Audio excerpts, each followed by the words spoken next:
Pinasalamatan ng netizen na si Almar Asuncion Pascua ang isang lalaki na nakilala sa pangalang Benji Salibio Baligwat, isang Public Employment Service Office Enforcer mula sa bayan ng Malay sa lalawigan ng Aklan dahil sa ginawang pagsasauli ng naiwalang wallet.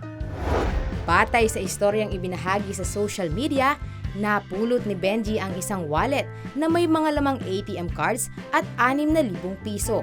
Agad itong gumawa ng paraan upang maipaalam sa may-ari ang nangyari at personal pa na nakipagkita upang maibalik ang mga nawawalang bagay.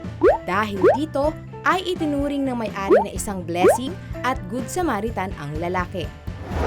Maging kami sa Good Morning Kuya ay sumasaludo kay Benji Salibio Baligwat dahil sa kanyang ipinamalas na katapatan at pagmamalasakit sa kapwa na talagang masasabi nating something good.